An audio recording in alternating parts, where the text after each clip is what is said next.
பாசம் பெரும் கடலாய் மாற மணித்துளி எல்லாமே அரை நொடிக்குள் தீர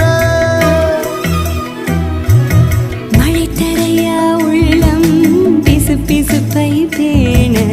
எதற்கடி திண்டாட்டம் கரகதப்பை காண நீராதை இனம் சொல்லாமல் சொன்னாய் செங்கோதை மனம் உன் பேச்சில் தந்தாயே உன்னாலே யோசிக்கிறேன் உன் விரலை பிடித்து நடக்கும் நிமிடம் யாசிக்கிறேன் கண்ணுக்குள் புத்தி வைப்பேன் என் செல்ல